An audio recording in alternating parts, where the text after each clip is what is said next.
Uma excelente tarde a você, o Agricultura BR está no ar. Você sabe que você acompanha pelas parabólicas em todo o país, acompanha também pelo portal sba1.com, é o portal do Canal do Boi, pelo Facebook, pelo YouTube. Você acompanha também por TVs por assinatura. No caso, vou destacar algumas, a Claro TV e também a NET TV. Também você consegue acompanhar em diversas emissoras, em diversas programações, no Brasil e no Paraguai, pela NEL TV. A partir deste momento, a TV Imaculada da Conceição está linkada no Agricultura BR, com sinal aberto para o Mato Grosso do Sul. E eu falo agora sobre um assunto que é de extrema importância. Um assunto que nós temos abordado diariamente, mas que agora, nós vamos falar agora de uma maneira muito mais direta, porque o que vem ocorrendo realmente é de assustar. Amigos, você principalmente que é pecuarista, pasmem, poucas vezes na história nós tivemos a indústria frigorífica exportadora do Brasil faturando tanto quanto agora. É isso mesmo. O faturamento da indústria frigorífica está lá em cima e ela ganha praticamente sozinha. As propostas de compra que hoje nós temos sobre a arroba do boi até melhoraram, viu? Não vou negar. Nessa quinta-feira teve uma melhora. Sabe por quê? Porque o pecuarista não está vendendo. Mas em alguns estados, aqui no Mato Grosso do Sul, por exemplo, tiveram a insensatez de ofertar até R$ 150 por arroba, um total absurdo para a conjuntura local. Entre os elementos que eu vou destacar a partir de agora, eu vou falar de alguns. Entre eles, esse momento que a indústria frigorífica, parte dela, deu férias coletivas aos seus funcionários com o argumento do coronavírus.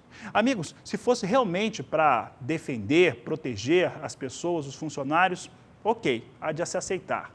Mas o fato é que não foi isso que aconteceu, não. Apenas desconcentrou de algumas áreas, concentrou em outras, pressionou preço em relação ao pecuarista e continuou faturando e faturando muito alto. Esse é um dos argumentos. E o que eu vou trazer aqui?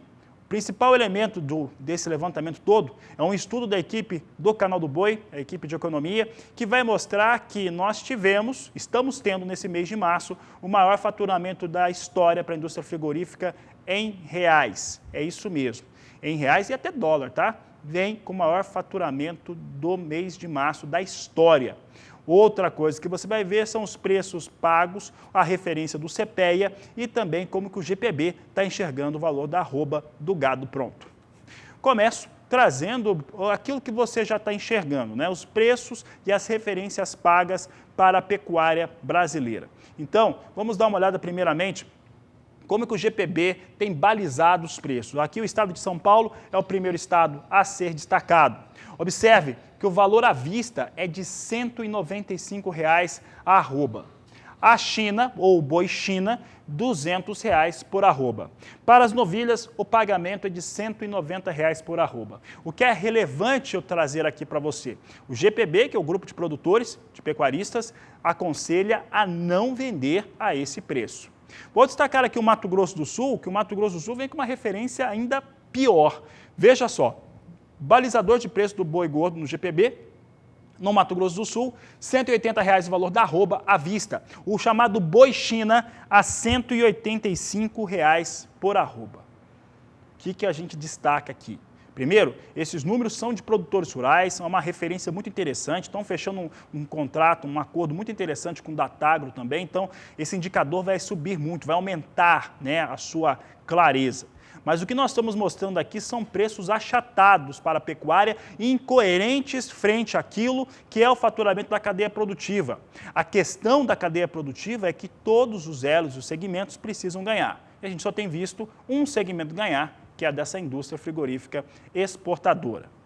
Eu vou seguir agora e só ressaltando, o GPB aconselha a não vender nesses preços. Esse fator é importante, não venda nesses preços. É claro que tem muita gente aí que precisa, as contas estão vencendo de todo mundo, o agro não para, então é o mínimo possível. Mas eu já te adianto, tá? Já vou comentar disso. As escalas dessas indústrias frigoríficas são de poucos dias, 2, no máximo 3, e olha que não completa 3 dias fechadinho de escala não. Agora eu vou trazer os números do indicador CPEA. O indicador de CPEA vinha numa situação de muita queda, de muita pressão negativa, pecuarista não vendeu, é por isso que esse movimento, pecuarista, se o preço for baixo, não venda.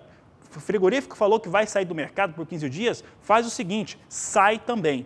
Não comercializa. Esse é o movimento, é isso que tem que ser feito. Então nós tivemos ali uma pressão negativa muito forte sobre os valores da arroba do boi, colocou o preço lá em cima no indicador e agora começa a apresentar melhora. Vamos dar uma olhada agora aos 6 últimos dias de operação. Esse gráfico mostra o que acontece desde o último dia 18. Em 18 de março, o valor para o indicador do boi gordo do CPEA B3 por arroba eram de R$ 187,40. No dia 19, esse valor subiu para R$ 189,25. No dia 20, encerrava a semana a R$ 197,85 o valor da arroba. Aí que vem a história da escala. Aí a indústria frigorífica começou a semana sem boi para bater. E aí melhora um pouco mais. Segunda-feira teve o valor no dia 23 de março, de R$ 199,65. Nessa série aqui de 6 variáveis, é o melhor valor. Então, R$ 199,65 era o indicador do boi gordo no último dia 23. No dia 24, voltaram a tentar exercer pressão negativa, trazendo para R$ 195,05 esse indicador do CPEA. Nesse dia 25, nesta última quarta-feira, volta para casa de 199, indo para R$ 199,50 o valor da arroba do boi gordo, de acordo com os números do indicador CPEA B3. Esses números são interessantes, é um indicador, é uma referência, mas mostra, né, de uma maneira muito clara como tem se comportado o mercado. A indústria frigorífica tentou sim exercer forte pressão. Parte da pecuária brasileira, dos pecuaristas brasileiros, aqueles que conseguiram e que estão bem informados, conseguiram segurar esses animais no pasto, dentro da porteira. E aí as ofertas tiveram que melhorar. Mas o fato é que ela tem que melhorar e pode melhorar e muito. E pode melhorar muito mesmo sem trazer um impacto maior para o consumidor. Seja esse consumidor brasileiro, europeu ou asiático. Sabe por quê? Porque a maior parte desse faturamento que está acontecendo neste momento, porque está se aproveitando muito bem da alta da arroba do boi gordo, né, do dólar principalmente, a arroba aumentou, mas principalmente o dólar, quem está se aproveitando é a indústria frigorífica. Nós vamos mostrar agora 2 movimentações. A primeira é como foi o mês de março de 2019 inteiro, fechado, né, com o valor que tinha de negociação para a moeda norte-americana naquele ano, foi ano passado. E também como que travaram os negócios, estão sendo travados em março de 2020, mas já supera, é isso mesmo, já supera em muito a comercialização, o faturamento, a receita da indústria frigorífica exportadora. Vou colocar na tela porque é muito mais fácil de entender. Olha só, faturamento de indústria frigorífica exportadora em março de 2019. Ano passado, a média do valor dos contratos negociados ficou com um câmbio de R$ 3,81 mais 4. O valor da tonelada, amigos, o valor da tonelada em março do ano passado era de $3.719,70. Com isso, se teve ali uma conversão para reais para um valor de tonelada exportada de R$ 14.395,39. Esses foram os valores de negociação por tonelada exportada na média. A receita total da indústria frigorífica exportadora em reais, e nós temos que falar em reais mesmo, porque esse número que ninguém quer, a indústria não quer falar, foi de 1.160 bilhões de reais. 1.160 bilhões de reais. Fica com esse número aí, receita total em março de 2019, 1.160 bilhões de reais. O que eu quero que você observe agora é que março não fechou. Falta essa semana inteira para computar, são 5 dias, mais 2 dias do mês de março que vão ocorrer na próxima semana. Então faltam 7 dias para entrar na conta. Os números que eu vou apresentar são parciais e já são recorde. Veja comigo na tela o que acontece com março de 2020. Primeiro, o valor de negociação médio para o dólar não é 5, 5,20, por aí, ou 5,30. É de R$ 4,97 mais 8. Esse é o valor médio para o câmbio, tá? É isso que está se considerando. A tonelada da carne bovina aumentou muito, meus amigos. É isso aí, aumentou demais. O valor da tonelada de carne bovina, ela aumentou aí pelo menos $700, vindo agora em um ano para 4.417 dólares e 70 centes a tonelada. Considerando esse valor em dólar da tonelada, que é mais caro, $700 mais caro que o ano passado, e um câmbio de 4,97, o valor da tonelada exportada pela indústria frigorífica é de R$ 22.309,85. Veja o número de novo, R$ 22.309,85. Receita parcial, restando 7 dias a serem computados, os frigoríficos já faturaram R$1.910 bilhões. É isso mesmo, R$1.910 bilhões já é o melhor março da história. Já seria numa semana antes, tá? Mas é o melhor março da história, R$1.910 bilhões. Pela projeção, colocando mais 7 dias em cima, você vai ter aí, pelo menos, chegando a cerca de R$2.7 bilhões o faturamento da indústria frigorífica no mês de março de 2020. É isso mesmo. A indústria fatura e fatura muito. Como? Aproveitando-se de uma situação de mercado que é muito positiva, eu tenho dito isso por aqui, algumas pessoas até criticam, mas situação do coronavírus não é ruim para o agro. Por enquanto, para o agro brasileiro tem sido excelente, sendo no preço da soja, do milho, da carne bovina e até do café. Café normalmente não entra nessa conta, mas também é muito bom. Tá? Então nós temos aí 4 produtos brasileiros que estão bombando por conta do que vem acontecendo. Carne bovina é um deles, indústria frigorífica tem faturado muito, indústria exportadora, mas essa divisão não chega aos demais elos da cadeia produtiva. Acompanhe na nossa programação informações, como é que as análises também, mas principalmente o que vem acontecendo neste mercado. Na próxima quarta-feira eu vou trazer os números fechados já das exportações do mês de março e pode contar, é certeza, vai chegar a R$2.7 bilhões esse faturamento da indústria exportadora e a nosso conselho é aquele de sempre, preço baixo para o @do_boi, @da vaca, não venda. O agro não para e o Brasil não pode parar.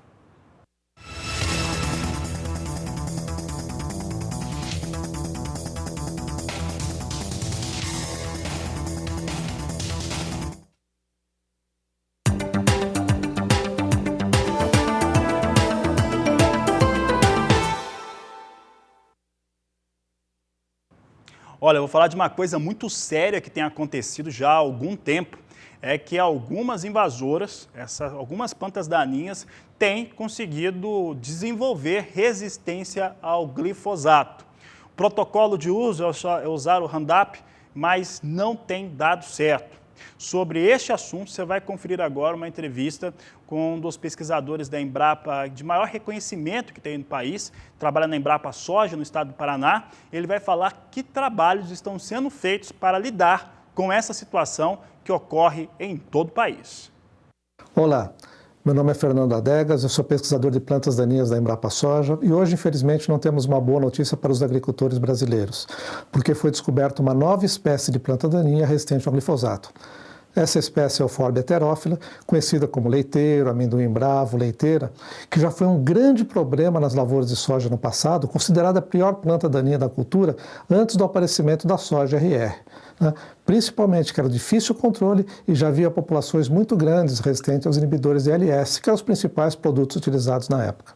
Com a vinda da soja resistente ao glifosato e a utilização do glifosato na pós-emergência, nós conseguimos controlar muito bem essas plantas nos últimos anos. Mas, infelizmente, um caso aqui no Paraná, e em princípio numa única propriedade na região do Vale do Ivaí, o produtor começou a reclamar de escape de leiteiro, de amendoim bravo da lavoura dele há alguns anos já. E se agravou nos últimos 2 anos, e aí num trabalho conjunto feito com a cooperativa dos cafeicultores de Mandaguari, a Cocari, em parceria que nós temos um trabalho de longa data, fomos na área, coletamos sementes e verificamos que essa população realmente era resistente ao glifosato. Trabalhos agora complementares estão sendo feitos junto com a Universidade Estadual do Maringá, a UEM, e a Colorado State University nos Estados Unidos para saber qual que é o mecanismo de resistência. Para o relato desse caso, nós fizemos todas as práticas, recomendações que são propostas pelo Comitê de Resistência da Sociedade de Plantas Daninhas. Também comunicamos o caso Algarac e, posteriormente, vamos comunicar esse caso também para o site internacional, onde a gente coloca todos os casos de resistência. É importante ressaltar que, durante esse tempo que nós estávamos estudando se essa população era resistente ou não, já fizemos alguns estudos de alternativas de controle, seja em casa de vegetação e no campo. Já foi discutido com a cooperativa, com a Cocari, métodos de monitoramento, mitigação, não deixar isso aumentar a infestação. Então, toda a equipe técnica da cooperativa já está preparada também para enfrentar esse problema. Mas a ideia principal desse relato é que, para as outras regiões produtoras do Brasil, a gente fica atento da possível aparecimento de outras populações de leiteiro, de amendoim bravo resistente ao glifosato, né? E para isso a gente sempre lembra que são as boas práticas de se evitar a resistência, são aquelas que a gente já preconiza há muito tempo, né? Rotação de culturas, rotação de herbicida, diversidade do controle químico, alternativas de controle mecânico, controle manual, né? Monitoramento, ver se aqueles escapes de controle são realmente falha de controle, falha de tecnologia de aplicação, ou só se já pode ser um foco inicial de resistência, enfim. Não somente para essa espécie que apareceu agora, leiteiro amendoim bravo, como para outras tantas. Então, o manejo de resistência é uma coisa que a gente tem que ficar atento o tempo todo para que casos como esse não se repitam em nenhuma parte do Brasil. Vamos lá, pessoal. Boa safra e bom trabalho a todos.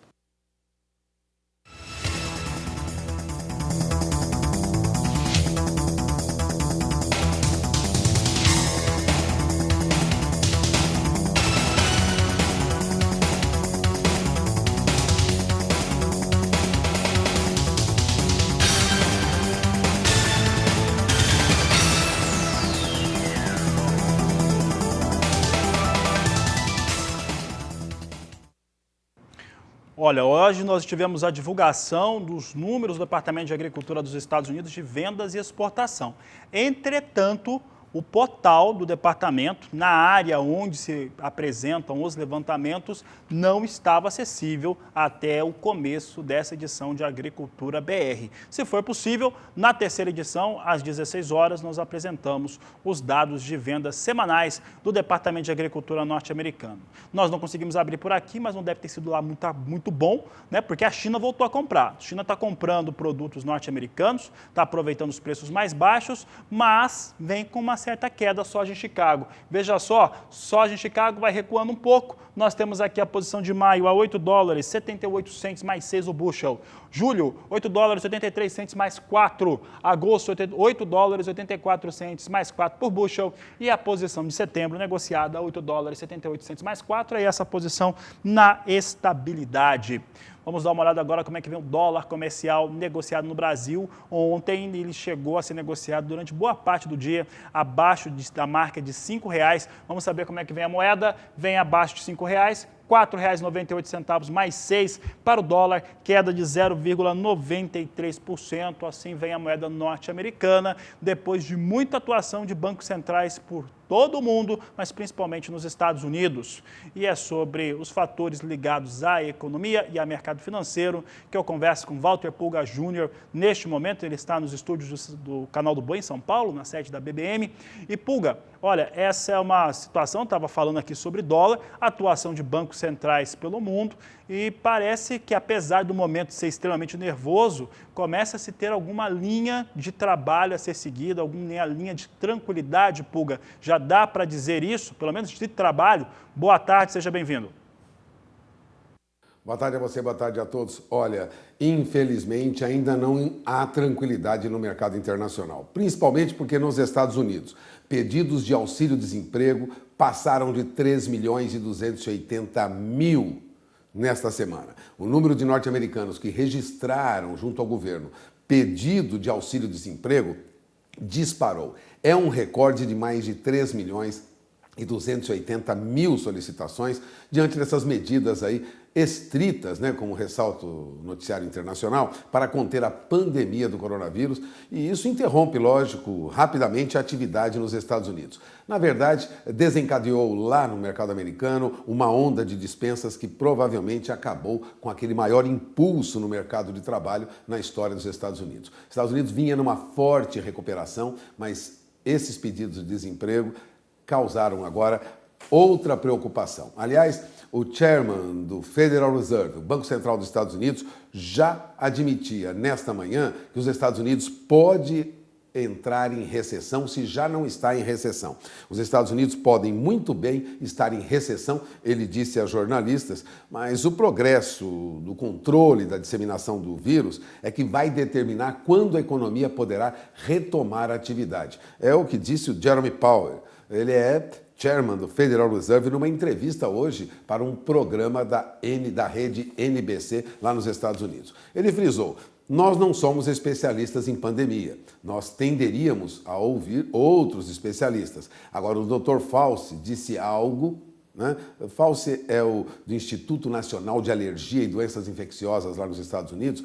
E Jerome Powell lembrou, o Dr. Fauci disse que algo como o vírus vai definir, na verdade, o cronograma da retomada da economia nos Estados Unidos. Enquanto isso aqui, os técnicos do Banco Central, os diretores, analisam as nossas previsões e já admitem que o nosso crescimento em 2020 será zero.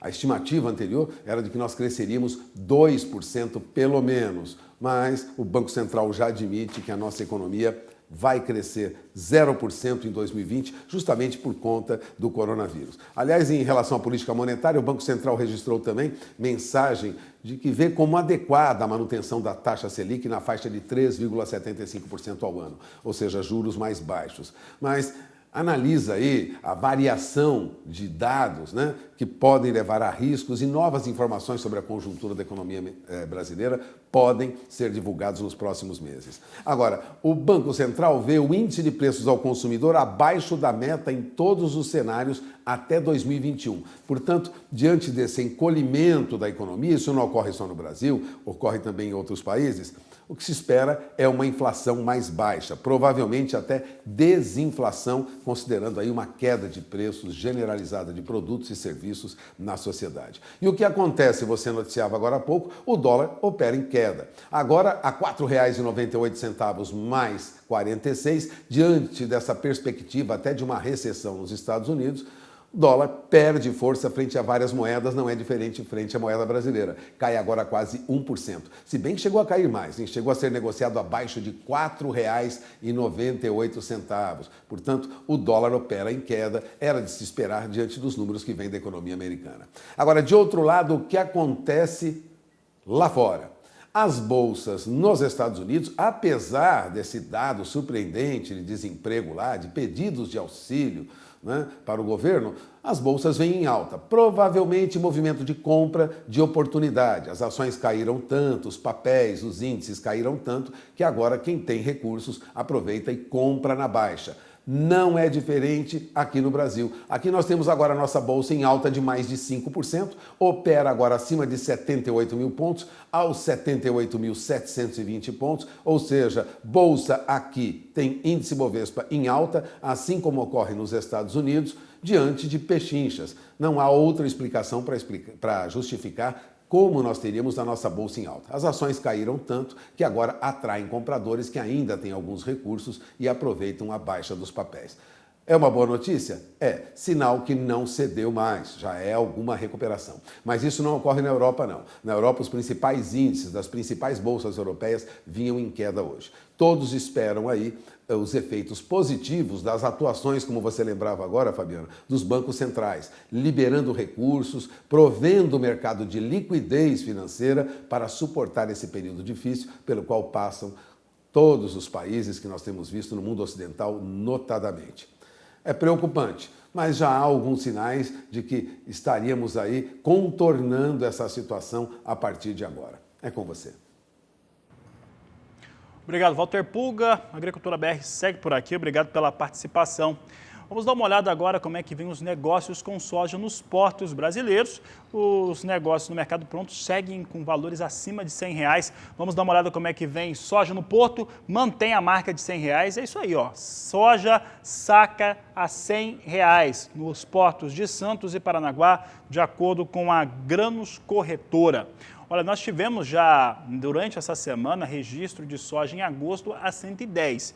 Para agosto caiu um pouco. Vamos dar uma olhada? Está aqui nessa tela, isso aqui, ó. Pode colocar aqui, portos de Santos e Paranaguá, R$102 para a entrega no mês de agosto, a apuração da Grãos Corretora, são os números que você acompanha diariamente aqui no Agricultura BR, que vai para o intervalo comercial e daqui a pouco eu vou falar a respeito do agronegócio que está trabalhando e que ajuda quem está com dificuldade. Vou falar a respeito da Associação Brasileira de Cachaça, que vai doar álcool etílico a 70% para o Sistema Único de Saúde. Vou falar também a respeito de como é que vem o mercado de açúcar e etanol daqui a pouco, depois do intervalo. E o Instituto Brasileiro da Cachaça, o IBRAC, vai doar 70 mil litros de álcool etílico a 70% para o Sistema Único de Saúde e também para casas que estão apoiando a população brasileira nos estados do Ceará, Alagoas, Rio de Janeiro, São Paulo e Rio Grande do Sul. O IBRAC vai fazer essa doação nesses estados, porque é onde consegue ter uma penetração melhor para fazer a distribuição e, com isso, ajudar na higienização das pessoas e fazer com que se tenha uma menor ou reduza a propagação do coronavírus. Esse é mais um caso daqueles que o agro não para, né, e o Brasil não pode parar e o agro trabalha para que o Brasil não pare. Continuo falando, de certo modo, aí do mercado de etanol, né, de álcool, porque agora você vai ter informações a respeito de como que as usinas de cana-de-açúcar estão antecipando os processos de moagem. O processo de moagem está sendo antecipado nas usinas e a expectativa é que haja uma produção maior de açúcar nessa nova safra. É o que nós vamos acompanhar na entrevista de Sara Kirchhoff. Costa, analista de inteligência de mercado da INTL FC Stone. Primeiramente, seja bem-vindo ao canal do Boi. Muito obrigado, Sara. Matheus, eu vou começar te perguntando, então, como é que está a situação das usinas nesse momento, pelas informações que vocês têm, considerando, né, o avanço aí da pandemia de coronavírus no Brasil? Bom, Sara, até o momento a gente não teve sinalizações de que as usinas tiveram as atividades de campo prejudicadas.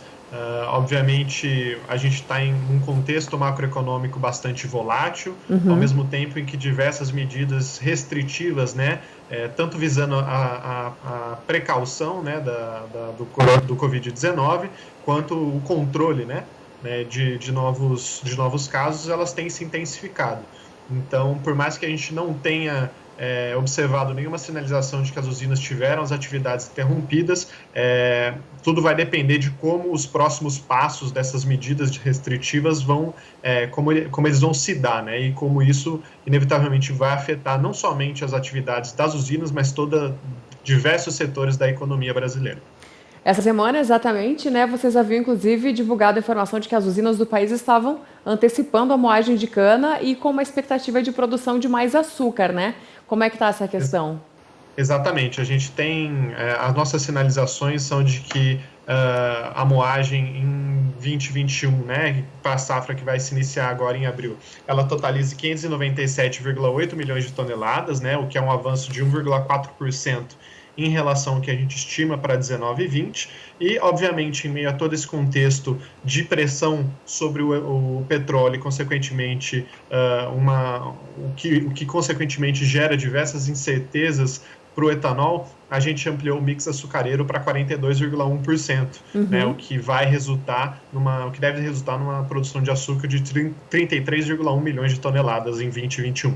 Em relação ao açúcar, isso representa um salto de quanto na comparação com a última temporada? O açúcar seria um aumento de 24,5%. De 24,5%. A gente também acompanha, né, que os grandes países aí, produtores de açúcar, eles têm uma quebra esse ano em função das questões climáticas, né? O Brasil vai acabar ocupando essa lacuna? Exatamente. A gente tem observado que diversos países, principalmente na Ásia, né, tiveram perdas significativas no potencial produtivo ao longo dessa temporada, e os destaques, obviamente, são a Tailândia, né, que teve uma redução fortíssima nas perspectivas de produção, saindo de mais ou menos 15 milhões de toneladas, 14,9 para 8,5, segundo nossas expectativas agora em 19 e 20, no ciclo internacional, e a Índia, mas também o foco não pode o foco não é somente na Ásia, né? Na América do Norte a gente teve as condições climáticas, um frio intenso impactando significativamente a safra de beterraba nos Estados Unidos e pressionando a produção de açúcar no país. E no México também, né, as condições climáticas mais secas, aliada ao atraso no início da colheita da cana no país, também pressionou as perspectivas de produção de açúcar, né? E em meio a todo esse cenário, o que a gente tem, né? Então, obviamente, a queda de produção, né, nas principais regiões da Ásia e da América do Norte, ela deve mais que compensar o aumento da produção de açúcar no Brasil, e por isso a gente deve ter um déficit produtivo aí de 8,6 milhões de toneladas em 19 e 20. Obviamente, a gente precisa considerar que se não fosse o Brasil, esse déficit seria muito maior. Certo. Você deu uma comentada sobre a questão, né, do petróleo, que a gente acompanha que vem caindo bastante ao longo dos últimos dias, né, inclusive em função dessa disputa de Arábia Saudita e Rússia.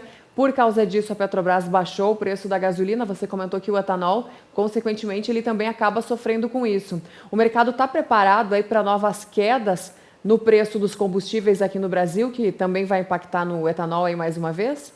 É uma situação bastante complicada e eu acho que sem precedentes, né? A gasolina, o petróleo recuou muito, né? Acho que foi uma queda saindo lá desde, se a gente for observar, desde o começo do ano, de 60 para abaixo dos 30, né? Então, a Petrobras reduziu bastante o preço da gasolina A e o etanol já tem respondido. Mas o etanol também tem respondido, essa queda do etanol também tem sido impactada pelo começo da safra, né? Então, Sim. Muitas usinas se desfazendo de estoques antigos para disponibilizar espaço para nova produção, algumas outras usinas já adiantando a colheita e produzindo etanol. Então, a grande questão que eu acho que o mercado olha bastante, né, principalmente os consumidores, é quando toda essa queda, né, seja para a gasolina ou para o etanol, vai ser repassada às bombas, né? Eu acho que isso, obviamente, a gente bate muito firme nos relatórios quanto a isso, né, que a gente produz, é de que tudo depende das margens, né, depende de quando os postos compraram aqueles combustíveis, enfim, é uma série de fatores que impactam. Agora, é inevitável sinalizar que o etanol ele perde competitividade frente à gasolina nesse contexto, né? Então ele vai ter que operar num preço muito menor para ainda se mostrar competitivo frente à gasolina, mas por outro lado, né, ele também se posicionando em um patamar de preço mais baixo, ele perde competitividade frente ao açúcar. Então, todo esse contexto reforça as nossas perspectivas de que as usinas do Centro-Sul ampliem o direcionamento de cana para a produção do açúcar, né? Tá certo. Matheus, agora um movimento interessante também que a gente vê é a união aí de algumas usinas de etanol e de açúcar para fabricar o álcool 70% que está faltando no mercado e para doar para muitas unidades de saúde, de educação aí Brasil afora, nesse momento em que o Brasil tenta conter essa pandemia do coronavírus, né? Exatamente. Eu acho que é mais uma oportunidade do agronegócio brasileiro mostrar toda a força, toda a união que tem. É uma medida muito legal das usinas de ampliar a fabricação de álcool gel para disponibilizar para o setor público e privado. É um momento de união entre todas as pessoas, né? É inevitável que o agronegócio não ficasse de fora. E eu acho que também é importante não somente o setor sucroenergético ser reconhecido, mas os produtores de alimentos que, nessa hora, são fundamentais para evitar o desabastecimento em todo o Brasil, né? Com certeza, Matheus. Muito obrigada pela sua participação aqui conosco, viu? Eu que agradeço, é sempre um prazer falar com vocês. Tá vendo essa informação que o Matheus vinha passando agora? Ela é importante, né? Porque você tem mais uma contribuição do setor do agronegócio para o bem-estar da população, além daquele de produzir alimentos e fazer com que elas estejam de uma certa forma, pelo menos nesse aspecto, resguardada. É por isso que eu tenho dito aqui no Agricultura BR que o agro não para e o Brasil não pode parar. E é mais ou menos sobre esse assunto que eu continuo falando por aqui e aproveitando para agradecer a participação. A partir de hoje nós vamos ter regularmente a participação do Dr. Marcos Fava Neves, o Dr. Agro, ele que é uma das maiores especialidades do agronegócio brasileiro, um dos maiores especialistas do setor, e que vai responder algumas perguntas aqui para a nossa programação no Canal do Boi de maneira diária. A primeira pergunta que nós fizemos para o professor Marcos Fava Neves é em relação a esse momento. Com as pessoas mais em casa, de certo modo confinadas, em quarentena, como é que deve ficar consumo e como que o agro fica diante desse consumo? Pergunta para o professor Marcos Fava Neves. Uma coisa interessante o que aconteceu na própria China, na Europa e está acontecendo aqui no Brasil, que não se sabia direito desse comportamento, né? Aumentou muito o consumo de alimentos, principalmente em algumas categorias, com a população confinada em casa. Logicamente que houve uma troca do canal varejista, né, do canal de supermercados, que absorveu parte do que deixou de ser consumido no restaurante. Tem as entregas, tudo que continua funcionando. Então esse ponto é um ponto que surpreendeu por conta da vontade de cozinhar mais, de mais tempo, né, a família agregada, e é um ponto que, de certa maneira, para boa parte das cadeias produtivas do agro, representou uma oportunidade aí de crescimento. Soma-se a isso um comportamento de estocagem um pouco de produtos que aconteceu, fez com que nos últimos 30 dias os supermercados tenham tido um volume de vendas muito interessante. Então, é uma pergunta que surpreende a resposta e o comportamento que foi tomado pelos consumidores, né? Pessoal, o assunto é muito sério, porque ao mesmo passo, né, que eu tenho dito aqui, o agro não para, e o agro não para mesmo, e que o Brasil não pode parar, há situações que têm ocorrido pelo país que são de trazer muita preocupação. Por quê? Olha, exemplos não faltam. O que nós vamos agora mostrar é em relação ao estado da Bahia. O que acontece? Isso pode estar ocorrendo em outros estados, em outros municípios, e aí eu gostaria muito que os responsáveis entrassem em contato aqui com a Agricultura BR, com o Canal do Boi, mandem informação. Olha só, o que tem ocorrido no estado da Bahia?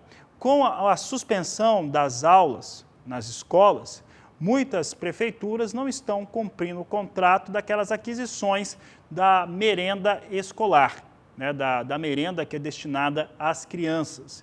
E isso tem afetado, evidentemente, pequenos produtores no estado da Bahia, especificamente aos produtores de leite do estado da Bahia. Então, isso é demais. Sabe por quê?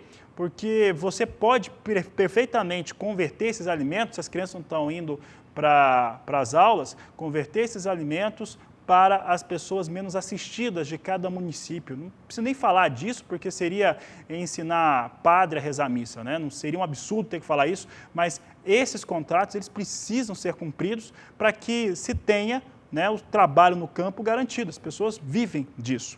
E quem fez um apelo, né, e mandou o vídeo aqui para o Agricultura BR foi o secretário de Agricultura do Estado da Bahia, o Lucas Costa, em específico por conta do caso dos produtores de leite baianos. Caros amigos e amigas, estamos muito preocupados com as consequências geradas pelo Covid-19 à nossa agropecuária baiana. Para isso, criamos um observatório dentro da nossa SEAGRA. Acessem o site e as redes sociais para as maiores informações. Também pedimos aos bancos que prorroguem todos os débitos dos nossos produtores, nesses meses principalmente de março e abril, já que os mesmos estão tendo problemas mercadológicos. Nossa DAB continua em funcionamento. Pedimos às prefeituras que mantivessem as compras das merendas escolares, para resolvermos assim dois grandes problemas. Um problema mercadológico, principalmente da agricultura familiar, e um problema alimentar dos nossos alunos. Também pedimos às prefeituras que não atrapalhassem o transporte de cargas e também dos nossos trabalhadores, já fundamentais para a nossa agropecuária. É o governo do estado atuando forte nessa crise. Lucas Costas é secretário de Agricultura do Estado da Bahia. Nós vamos continuar falando a respeito das questões ligadas a tributos para o agronegócio, neste momento que vivemos, né, o impacto do vírus sobre toda a população mundial. São poucos países que não estão sendo afetados. Eu converso com o Walter Pulga Júnior agora, que volta ao programa. Pulga. Olha, o que acontece, Fabiano, é que tanto o Ministério da Economia como o Ministério da Agricultura têm recebido solicitações constantes para adiamento, uma trégua no pagamento de impostos e até mesmo a suspensão temporária de pagamento, de recolhimento daqueles encargos do FGTS e do INSS, né? Essas dificuldades que a pandemia do novo coronavírus gera junto aos produtores, alguns produtores rurais brasileiros, causa mesmo preocupação e gera aí uma tensão no campo, né?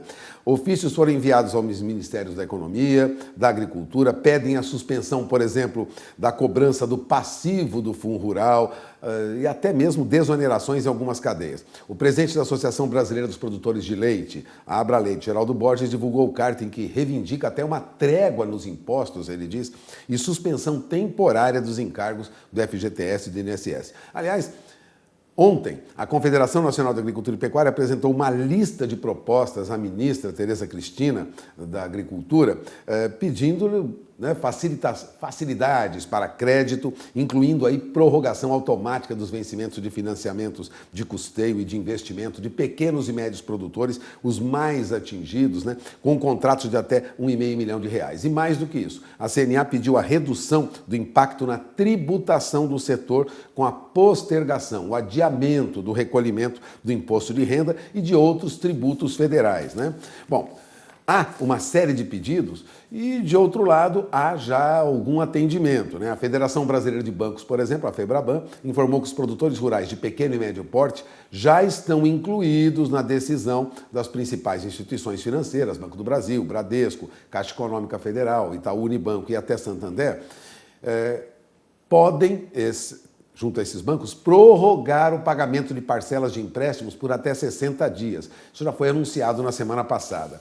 Agora, independente dessas solicitações, já há estudos no governo sobre isso, viu? O governo federal estuda o adiamento por pelo menos 3 meses para pagamento, recolhimento de tributos federais. A equipe econômica já finaliza estudos para permitir o adiamento por até 3 meses do prazo de pagamento de tributos federais, com base aí na decretação do estado de calamidade pública, né? Há algumas discussões jurídicas sobre se podem ou não atender, né, certas reivindicações e ao adiamento em função dessa decretação do estado de calamidade pública. Há divergências, mas o fato é o seguinte, é que há ainda possibilidade de rapidamente o governo liberar, veja bem, isso pode acontecer esta semana, liberar o pagamento de alguns impostos, tributos federais. Entre os que defendem um adiamento generalizado, prevalece aí a interpretação de que o recolhimento nesses 3 meses ficaria mesmo bem abaixo do normal por conta de uma certa paralisia na economia brasileira, portanto não faria muita diferença. O governo já admite que estuda esse assunto e já há destaques em alguns veículos de comunicação apontando que há mesmo perspectiva de adiamento de recolhimento de alguns impostos. De olho na informação, porque diante dessa situação, alguma facilidade pode ocorrer para o produtor rural que esteja em dificuldade, notadamente os pequenos e médios produtores. Fabiano? Vou encerrando por aqui, voltamos logo mais ao vivo às 16 horas na 3ª edição. A todos um grande abraço e até lá!